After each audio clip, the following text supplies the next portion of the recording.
Trying again. You should be back there seeing if you can see me, hear me.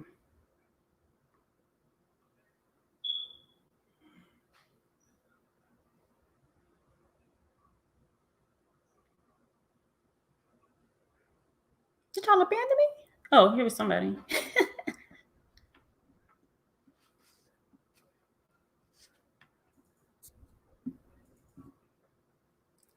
Okay, can you hear me? Yes. All right, sometimes you don't have to have, I guess it was on mic settings and I didn't have a mic. Don't have to always have it, so I'm learning. All right, so again, I'm Danielle Steele Williams, founder for the Lives of Prison Wives. If this is your first time joining, all right, thank you, Cherie. Hey, Mom. Yes, so if this is your first time joining, I'm Danielle Steele Williams. My husband was incarcerated for 14 and a half years. And while he was incarcerated, I always envisioned us just talking to other loved ones who have people incarcerated about our experience, just to encourage and help others, since we were fortunate enough to make it through. So in that intro, that was my book that can be found at store.for the lives of prison wives. That's prison wife. And it can also be, that's for your autographed copy, or it can be found at on Amazon. All right, our June subscription boxes just went out. So if you are a loyal lady, meaning you have a significant other that's incarcerated, those gift boxes or subscription boxes are just for you, hand-picked gifts from me, a former prison wife. And they're shipped out bi-monthly. So that's every other month you receive this gift at your door. Everybody knows prison wives, loved ones that have people incarcerated, love to get mail. That's one thing we look forward to, and they do too. So that's how that subscription box came along. So again, that can be found at store.for the lives of prison wives. So yeah, today's topic is it's his business, not yours.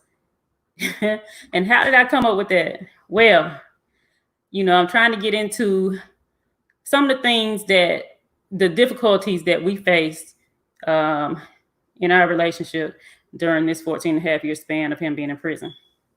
So one of those things that we would argue about kind of often is him doing his time the way he chose to do his time, and not to say that it was all negative, because it wasn't. But at some point, let me just start by saying this. Our goal, your goal, if you're sticking with someone that's in prison as a significant other, or either if you're just you're a family member, your mother, sister, cousin, brother, whatever, and you're the main person that is taking care of your loved one, the goal is to remain sane, because this process can break. They always talk about how it can break the person down on the inside. But if you let it, it can also break you down on the outside if you allow it. So the thing is, you have to get to a point where you choose your battles. And because the whole situation is stressful.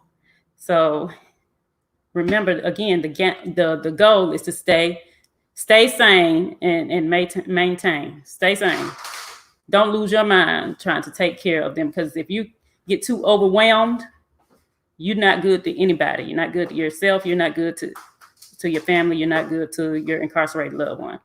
So yeah, it's his bid, not yours.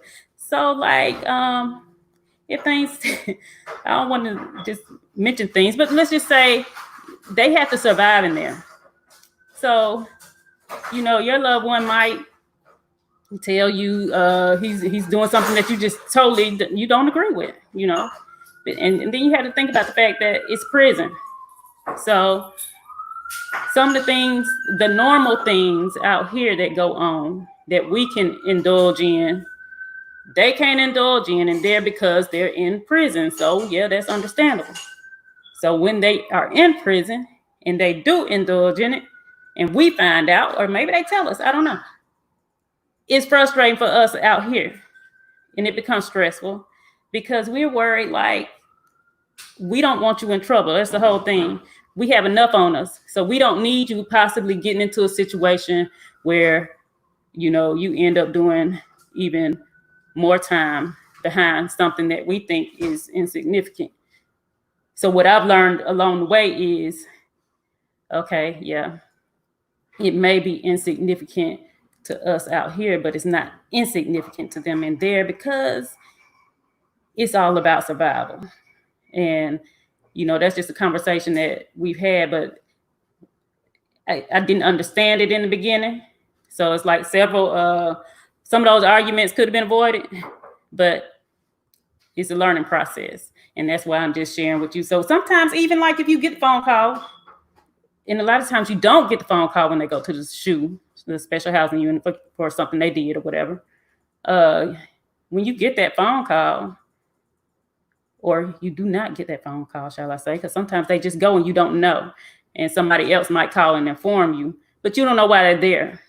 So you automatically pissed off, mad, losing sleep, as many sleepless nights just worrying about, oh, I hope he ain't doing nothing crazy, or I hope he don't get into this, or I hope he don't get in any trouble.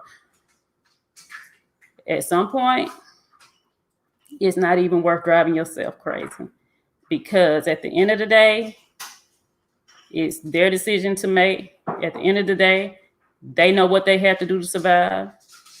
They know the goal is to make it back home if they're coming out, and it's up to them to be accountable and make their own choices. They're still, they're adults.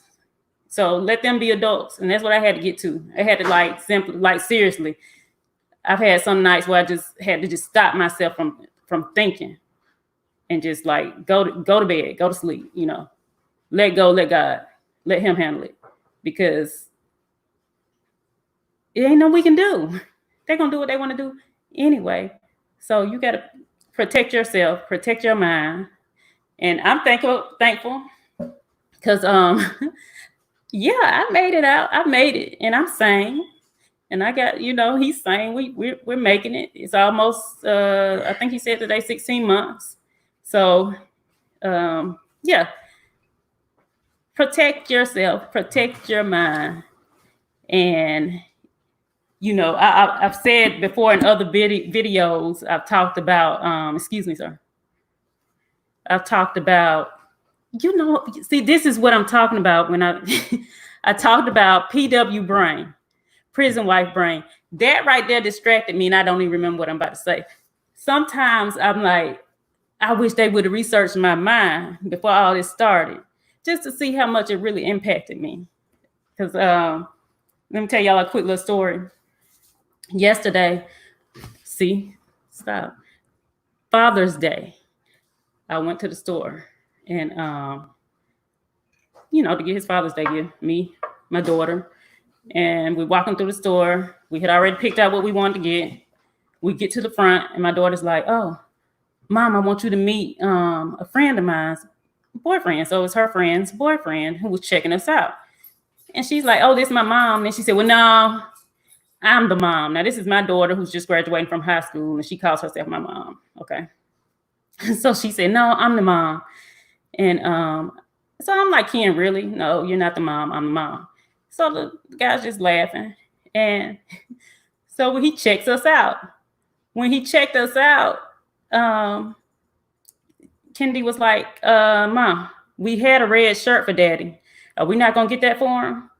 So at this point, he has rung us up, and I'm already hit my limit. Like, sorry, I didn't get the red shirt.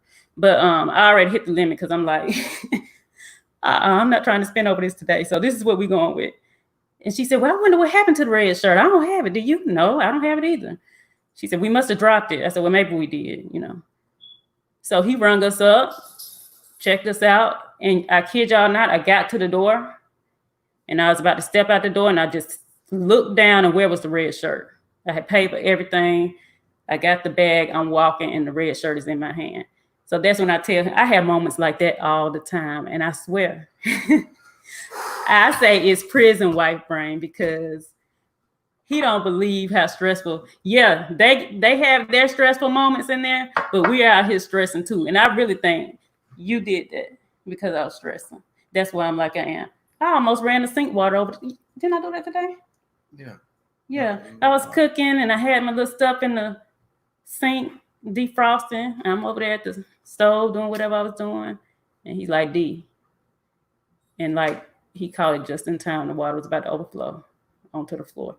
So And you had just mopped earlier. I did just mop. Wow. But yeah, that's what I mean. Just protect your mind. I'm saying, y'all, I'm good. But seriously, I'm just saying, don't stress yourself out too much. Pick your battles. They have to survive. So that's why I was gonna ask you, without just like telling on yourself, incriminating yourself. I mean, I'm just so when we talking about right survival, help them to understand why we would argue about that from your point of view. I mean, more so it's always from your side as far as you not wanting somebody to get in trouble. Oh, you can get in trouble and this can happen. And okay, but it's not happening to you. It's happening to me, and it's my bid. It's like a lot of people don't understand that when we say that. They think we're being selfish, but it's not. It's like you all are still living out here.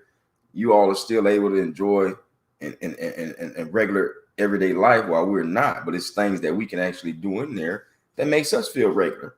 Like there's a lot of cell phones in there. Hey, I like to play with a cell phone, And so what? It's liquor in there.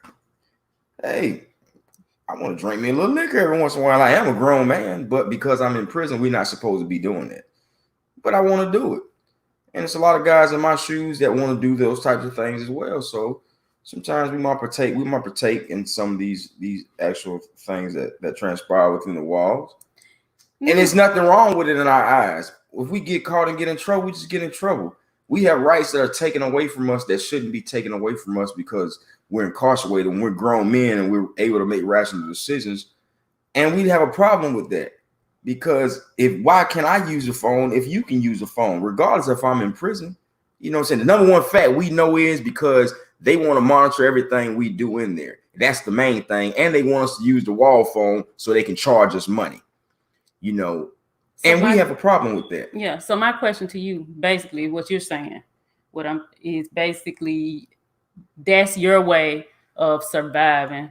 That's your way of keeping your mental and keeping sane and feelings have some type of connection still to them. I mean, it's a lot more ways that people, it's a lot of things people engage in. I just didn't mention those particular things that keep your mind going. Like, yeah, if you have a phone, have access to a cell phone, it makes you feel like you're still in the world. You feel alive. You're able to go on Facebook. You're able to make phone calls and talk to people whenever you want to. You're able to FaceTime. You can see somebody that you may have not seen for years because you're so far away from home and not, able to financially sustain that travel from that, such far distant. You know what I mean? And then it's like sometimes you just might want to. It's like out here, you're stressed out. You're coming home from work. You want to get a beer, or for you ladies, you might want to get a glass of wine. You want to relax. You want to relax after long days of work. And we work in there too. We do a lot of work for a very low wage. And every blue moon something comes across that we may want to get us a drink or something. So what? What I mean? Now, ladies, from our perspective, we out here worrying, and I'm not saying this how everybody thinks because this is just our situation. This is just us. Some family members might be totally okay with it. Some may not and just worry and stress all the time. So my point is, if it's a situation like this and you're worrying and stressing, you might as well let it go and not stress you out. Because you'll lose your mind at the end of the day. And it's all about, not saying it ain't about them, but it's about you too. Hey, and then I just want to say something else because it's a lot of other scenarios. Like you got guys in there that don't have a support system. They don't have the financial resources because everything in prison costs. They paint a picture to the society as far as like they give us everything. They don't. the soap. They don't do all that. You have to go to commissary to buy that. You have dudes that are not in a position to do that. And even when they're working, if you're getting like $15 a month or whatnot, you really have to budget the $15 to be able to go get the type of hygiene things that you need. So you got guys that partake in other things as far as selling drugs or cigarettes or whatnot, and you can't fault them because the only thing they're trying to do is survive. These things would not happen if the whole prison situation was different to where you didn't have to get these types of things, like they did give you the type of soap you were supposed to get. Even if it's Dow, it's Dow. But what they're giving us is not even a third of what Dow is. If it was, regular Colgate too, it's not. It's just some Bob Barker type prison industry hygiene products that they give you, and they don't last, So guys are doing what they have to do inside there to survive, and people don't understand that. Family members don't understand that. Why are you doing this? Yeah, that's my main point. We don't always understand the survival. I mean? I'm trying to get me. I'm trying to go to the commissary and buy me some food too. I want to eat me something to eat. I want to have a soda pop. I want to be able to make sure that I can get the things that I need from month to month basis. You know what I mean? And if you can't do that, you're going to do what you have to do in order to make that happen. And a lot of family members don't understand that, but it's not for you to understand because we're telling you. And if you're not listening or not being understanding of what we're telling you, thinking that, oh, they just want me to send them some money, this and that, then that's on you. So when he gets locked up in the shoe or whatnot for trying to do what he has to do to survive, don't be mad about it. Don't stress out about it because he's just doing his bid. And again, like, am I just condoning doing wrong in prison? No. What I'm saying is it's survival. And that's something that I had to learn. That's something that had I not learned it, we would have been arguing all the time. So it's like, let me just sit back. I ain't gonna lie. Some things I just would, all right, God, you handle it. And some of it he handled, and some it just went on. And he protected him. He got him here. So, I just say, stop stressing yourself out about what they're doing. Let them do their time because it's their time to do. And you do what you can to maintain your sanity. Find something within you, a place where you can have your peace and know what battle to choose and when to turn it off.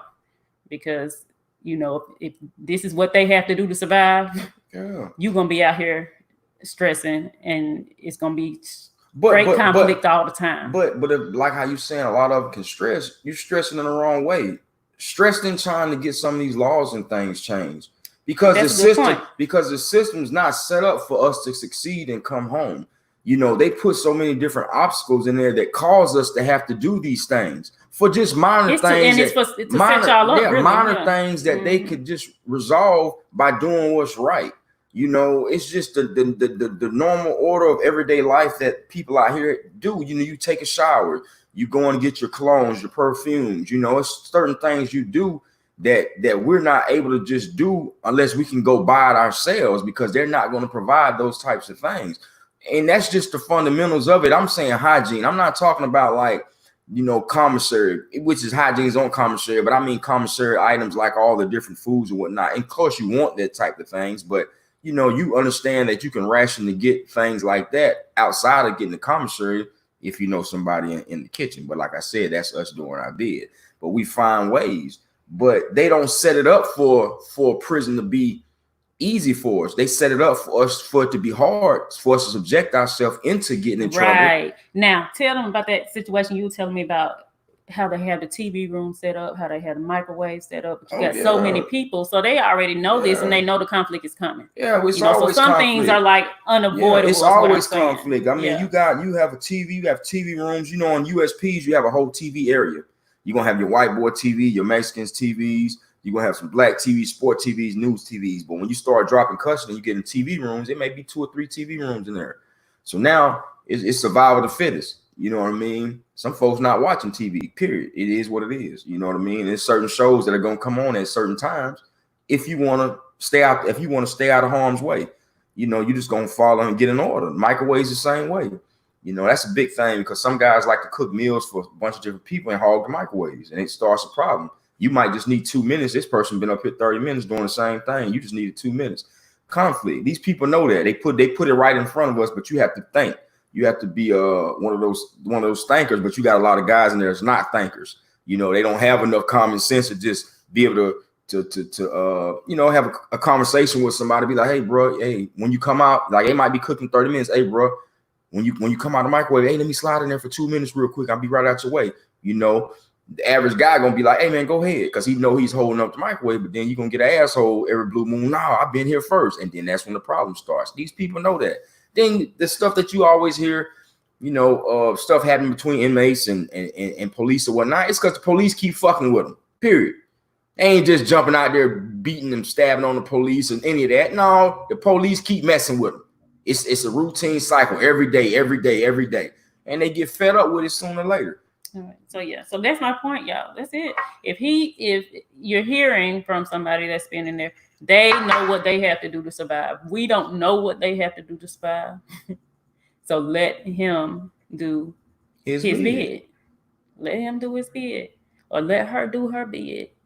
You know, if you've never experienced it, it's something you'll never understand. If you ain't experienced it, you can't give no advice. And that's where the point I finally got to. So listen. My point, ladies, I'm here to help you. Other family members on the outside, keep your sanity and let him do his bid or her do her bid. But I don't know. You have anything else? Well, I don't know, because when I start talking, you kind of make me feel like I'm talking too much. So well, you can go, man. You know, the audience might want to ask me a question pertaining to this. Yeah. You know? So if y'all drop a question if you haven't. And remember, our inbox is open on Instagram. I'm at 4lives_prison wives. You can DM me. DM us the questions and topics that you want us to talk about. Did you tell them about your reaction video? Oh yeah, check out my reaction video last week to Rayshard Brooks. That's on YouTube. So if you have not subscribed to the YouTube channel, and please acknowledge y'all his.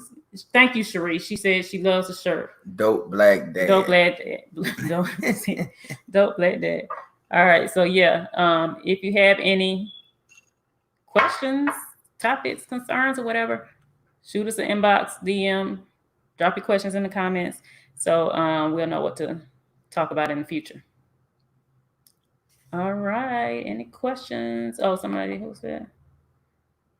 I know mine said that he had to plan to charge his MP3 player, and obviously, yeah, it's just the little things we out here taking for granted. Hey, Susan, that's one of the things too. Is like you have to try to do it at certain times, and then what was happening was, you know, it's saturated with so many cell phones right now that some of those plugs that they actually use to charge the MP3 players, they're cutting. So when they cut them, you know, they're cutting them to make a way to be able to charge the cell phone. So what was happening was the actual staff, they were actually getting mad about them getting cut. So when they cut them, what they would do is they would punish the guys in there by not replacing them to be able to charge the MP3 players when everyone is not involved. You know, you got a particular group of guys that may be involved that may have cut the cords, but they'll punish everybody in the whole dorm. They'll punish them. And they would do that by not replacing them. They might wait months before they replace it. So you might have 1 or 2 cords, because they're not going to cut all of them, because then that's just going to start something between the community with inside. But there might be 1 or 2. And now you got to try to time it as far as, you know, when you can go up there and charge your MP3 player. And then what even got worse is that you would probably be charging the MP3 player, and you'll come back and you're not on a full charge, but somebody that took your MP3 player off the charge and put theirs up there. You know, it's just a lot of stuff like that goes on in the system. But that was a great comment that you made, because I've experienced that as well. But yeah, and when I say the MP3 was everything to him, you remember when I picked you up? Mm-hmm. Yeah, when I picked him up, you have to tell them about this. Yeah, it was so funny. He had his MP3 player, and he's like, tell him what it was in, though. I got all these songs. What was my MP3 player in? I don't know what was it. It was my case. What kind of case was that? I told you, PW Brown, I don't remember what. Oh Lord, do I need to let me get my MP3 player case? Yeah, he was so serious about this MP3 player, and he got in the car And he's like, I got like 100 and something, 200, whatever, however many songs he had downloaded. And me and the kids didn't want to hurt his feelings. So we just cutting our eyes like, why is he so serious about this MP3 player? We don't do MP3 players in the car anymore. So he wanted his MP3 player. And then he said, well, D, can you just take the MP3 player and take it to the post office for me so I can have it? What was it called? Broken or jailbroken? Yeah, you gotta or send it whatever? out. This is my case right here. But see, my case is specially made. See on the back right here, Roll Tide. Yes, see, everybody has different sports teams on there. Wait, so I mailed the thing. Remember, you got mad at me because I never took it to the post office. Yeah. But I'm like, he just don't know he can do all this with his cell phone. He don't need. Well, I no didn't know MP3. at the time. I didn't You know was all so serious this. about that MP3 player. Yeah, because it was like I had a lot of things put up there that kind of, it's real sentimental to me. It was like, especially when they brought them in the system, was able to get your little workout on and, make you feel good, however it is. And, you hear your song, sometime and you could be sitting on the couch and your song going, and some of y'all, what y'all do, y'all jump up, start popping your hands or something. It's the same way in there. We might hear a song come on, we in the TV room, we get up, we start going to the TV room. I mean, hey, it's natural. Yeah. And I ain't gonna lie, y'all. Some of these comments I'm reading right now. I'm not gonna leave them up though. I'm thinking about y'all. Yeah, you probably did, Deborah. Break them down.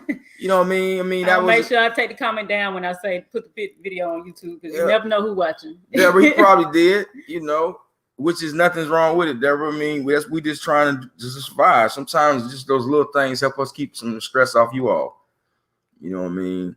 And then that right there, you ain't gonna do nothing with it. Cigarette is a 300 series. It's nothing that's gonna affect or give him more time. So, we got a Roll Tide fan. Yeah. Hey, Shonda, yeah.